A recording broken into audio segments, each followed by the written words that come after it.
Morning student, this is your SST class, and today we study about the agent upgradation. In previous class we study about the weathering, erosion, deposition, denudation and gathering. In this topic we read about the various agents which help in weathering. First we study about the running water.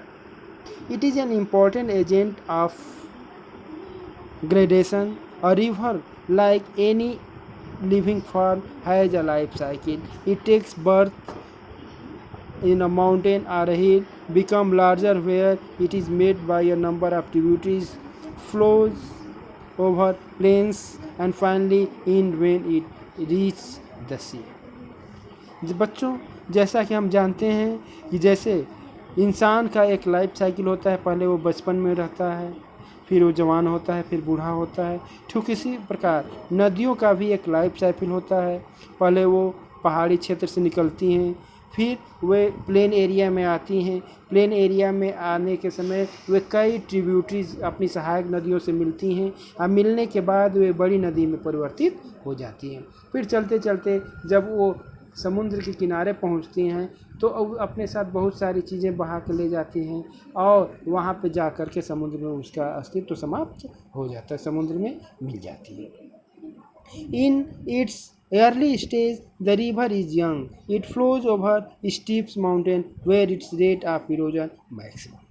अपने प्रारंभिक अवस्था में नदी young रहती है और वो जहाँ पहाड़ों से निकलती है वहाँ पे बहुत ज़्यादा अपने साथ इरोजन करती है, चट्टानों को काट करके मिट्टी को बहा करके अपने साथ लाती है। जैसे गंगा नदी, आप ऋषिकेश में चले जाएंगे तो वहाँ पे देखेंगे कि गंगा नदी एक बहुत तेज़ धारा के साथ बहती है, अपने साथ छोटे छोटे चट्टान के टुकड़े और मिट्टी को लेकर के बहाती है। Due to down cutting work of a river, a form striking youthful feature like I-shape and V-shape valleys, water flow etc. आज वो पहाड़ों से निकलती हैं तो वो आई शेप या भी शेप का फीचर बना करके आगे निकलते हैं, प्लेन एरिया में जाती है। As the river enter into the plain it comes to the stage maturity. लेकिन जैसे ही पहाड़ी क्षेत्र से नदी प्लेन एरिया में पहुंचती है वहाँ पे वे मैच्योरिटी में पहुंच जाती है, मैच्योर हो जाती है। And here the volume of water increase and the slope of the land decrease. और यहाँ पे पानी की मात्रा बहुत बढ़ जाता है और जो पहाड़ी क्षेत्र में स्लोपिंग बहुत ज़्यादा होता है, प्लेन एरिया में स्लोपिंग नदी को बहुत कम मिलता है, resulting it's slow speed of the river. और इसका परिणाम यह होता है कि नदी का जो स्पीड होता है, जो धारा होती है, वो कम हो जाती है। During this stage the river is swayed to flow through meander. और ड्यूरिंग दिस स्टेज, इस स्टेज पे नदी को मेंडर के नाम से जाना जाता है, जिसमें बहुत सारे वेट हो जाता है, बहुत सारा पानी हो जाता है और नदी का बहाव स्लो हो जाता है। Before meeting the sea, the river become larger and sluggish and get divided into several distributaries. लेकिन जैसे ही नदी समुद्र में मिलने से पहले नदी बहुत ज़्यादा अपने साथ बहा करके जो चट्टानों को काट करके मिट्टी को बहा करके ले जाती है, उससे नदी का जो वॉल्यूम है, उसमें जो मटेरियल है, सॉलिड मटेरियल है, उसकी मात्रा बहुत ज़्यादा बढ़ जाती है, जिसके कारण अब उसका स्पीड भी बहुत कम हो जाता है। उसको जो उसके अंदर मटेरियल होता है जो बहा करके पहाड़ी क्षेत्रों से लाई रहती है, प्लेन एरिया से लेकर जाई रहती है, नदी समुद्र में मिलने से पहले उसका वॉल्यूम इतना ज़्यादा हो जाता है कि उसको बहा के ले जाना उसको संभव नहीं रहता है, जिसके कारण वो जो मिट्टी बालू के कण सब होते हैं, सब वहाँ पे धीरे धीरे इकट्ठा होने लगते हैं, फिर जमने लगते हैं, डिपोजिशन होने लगता है और डिपोजिशन के होने के कारण नदी कई भागों में बढ़ जाती है। इसलिए समुद्र से मिलने से पहले नदी में बहुत सारे डेल्टास का फॉर्मेशन होता है। The delta the Ganga Brahmaputra is the largest in the world. और जो गंगा ब्रह्मपुत्र नदी में वेस्ट ऑफ बंगाल में मिलने से पहले जो सुंदरबन डेल्टा बना है वह विश्व का सबसे बड़ा डेल्टा है। तो नदी भी अपने साथ देखते हैं कि किस तरह चट्टान से पहाड़ों से निकल करके पहाड़ों को तोड़ करके उसको मिट्टी बालू में मिट्टी में परिवर्तित करते हुए बहते हुए फिर जब प्लेन एरिया में आती है तो अपने साथ मिट्टी मिनरल्स खनिज पदार्थ बहा करके ले जाती है और सब ले जा करके समुद्र मिलने से पहले डेल्टा में डिपॉजिट कर देती है। इस प्रकार से यह भी एक वेदरिंग का प्रोसेस है। दूसरा ग्लेशियर होता है। It is believe that millions years ago the climatic condition of the earth's surface was much cooler than what is now। यह विश्वास किया जाता है कि लाखों साल वर्ष पहले हमारे अर्थ का टेम्परेचर बहुत ठंडा था आज के कंपैरिजन में। The earth surface was covered by ice but later the temperature began to rise gradually. अब बर्फ चारों तरफ पृथ्वी पर बर्फ से ढका हुआ था लेकिन धीरे धीरे टेम्परेचर यहाँ पे डाउन इंक्रीज होता गया। दस rise in the temperature result in melting of the rise. और जैसे जैसे टेम्परेचर बढ़ा गर्मी बढ़ी जो बर्फ़ जमा हुआ था पूरे पृथ्वी पे वह धीरे धीरे पिघलना प्रारंभ हो गया। The masses of moving ice is called the glacier. Glacier क्या होता है? Moving ice. जहाँ पे ठंडा प्रदेश में जब आइस नदी आइस मीन्स ग्लेशियर मीन्स नदी का आइस। Glacier means movement. जैसे पानी बहता है तो उसको नदी कहते हैं और जब बर्फ़ बहता है आइस बहता है तो उसको ग्लेशियर कहा जाता है। यह ठंडे प्रदेश में होता है, पहाड़ी क्षेत्रों में होता है। In India the glaciers are found on high altitude of the Himalaya. In India, the glaciers are found on high altitude of the Himalaya where temperature is below freezing point। और भारत में ग्लेशियर हिमालय के ऊंचाइयों पर पाया जाता है जहाँ पे हमेशा टेम्परेचर फ्रीजिंग पॉइंट से कम होता है। Like running water, moving ice also eroded loose particle on are part of the rocks। और जैसे नदी बहती है अपने साथ लूज पार्टिकल को लेके जाते हैं वैसे ही ग्लेशियर भी अपने साथ छोटे छोटे चट्टानों को के टुकड़े ऊपरी परत जो अपने पैरेंटल रॉक को छोड़ दिए रहते हैं लूज पकड़े रहते हैं उनको ले करके अपने साथ बहा ले जाता है। It takes them along and deposit them behind when it melt. आइए अपने साथ लेके जाती हैं और जहाँ पे ये मेल्ट होती हैं जहाँ पे यह पानी में परिवर्तित हो जाती हैं वहाँ पे यह उसको डिपॉजिट कर देती हैं। Huge masses of ice which cover large area of continent are called continental glacier. वहाँ उस एरिया में जहाँ हमेशा टेम्परेचर फ्रीजिंग पॉइंट से कम होता है जहाँ पे बहुत ज़मीन का बहुत बड़ा टुकड़ा महाद्वीप बर्फ़ों से ढका रहता है उसको कॉन्टिनेंटल ग्लेशियर कहा जाता है। जैसे Antarctica Greenland. Other glaciers which occupy small area over the mountain area are called mountain glacier. और जो छोटे एरिया में पहाड़ों पे चट्टानों पे पाए जाते हैं उनको माउंटेन ग्लेशियर कहा जाता है।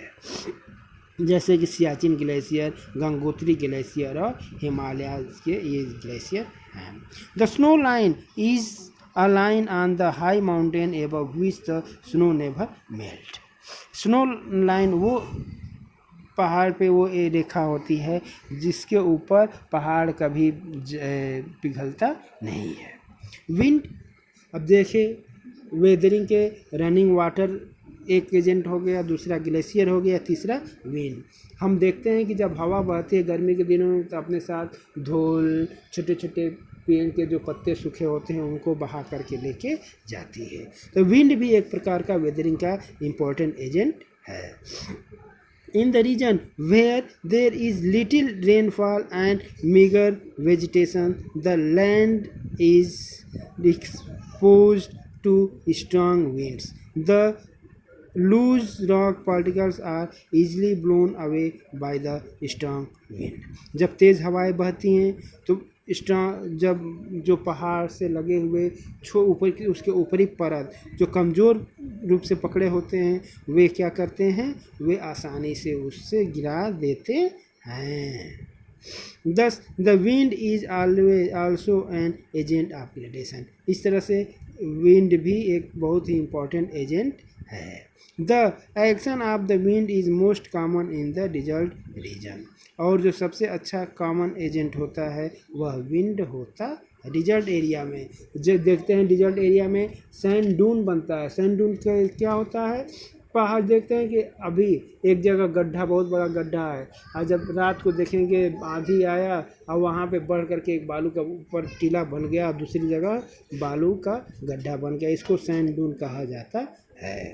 Air can never be seen not failed but the Swift horizontal movement of air is failed and it is called wind. जब हवा को हम देख नहीं सकते हैं, लेकिन जो हॉरिजॉन्टल उसका मूवमेंट होता है उसको विंड कहा जाता है। The strong wind has the capacity to rub and scrape rock, resulting in the strange shaping rock like mushroom rocks। जो तेज़ हवाएं बहती हैं तो चट्टान की जो ऊपरी परत होती है धीरे धीरे उसको रब करके उसको छुड़ा देती हैं, बाद में जैसे मशरूम होता है वैसे चट्टान दिखने लगते हैं। The carried material is then deposited at the new place whenever the speed of the wind slow down। और जो विंड अपने साथ बहा करके ले जाती है, जब उसका स्पीड कम होता है जहाँ पे, वहाँ पे वो सारा जो मटेरियल रॉक का मटेरियल होता है, धूल होता है, डस्ट पार्टिकल होता है, उसको वहाँ पे वो डिपॉजिट कर देती है। This for various type of sand dune. इस तरह से बहुत सारे सैंड डून बनते हैं डिजर्ट एरिया में। Sand dunes can be found in the western part of the Rajasthan. Rajasthan के जो थार डिजर्ट है वहाँ पे सैंड डून बनते हैं।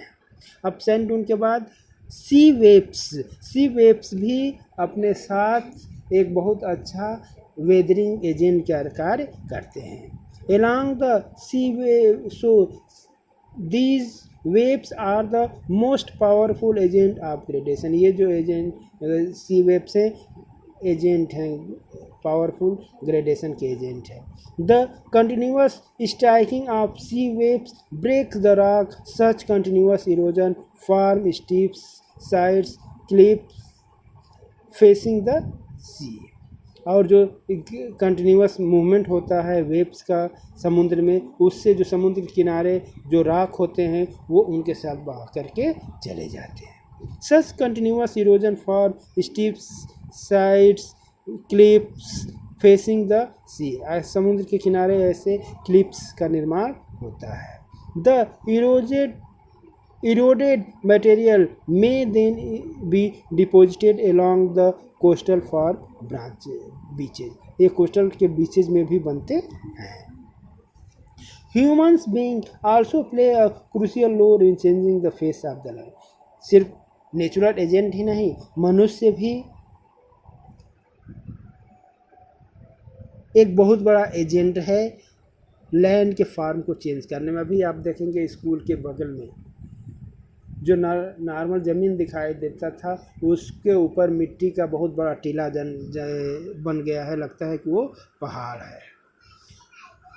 Over growing population and industrialization has distributed the natural environment to a large extent। The human activity involved diverse land use like clearing of forest for agriculture, construction of roads and new farm settlement। मनुष्य की जैसे जैसे जनसंख्या बढ़ रही है, industrialisation बढ़ रहा है, नए नए रोड का निर्माण हो रहा है, वैसे वैसे जो नेचुरल वेजिटेशन है उसका बहुत ज़्यादा शोषण हो रहा है, जिसके कारण ज़मीन का, पहाड़ का जो नेचुरल है वो उसमें चेंजिंग आ रही है। This are a few example which change the land surface. ये कुछ एग्जाम्पल है जो लैंड सरफेस को चेंज करते हैं।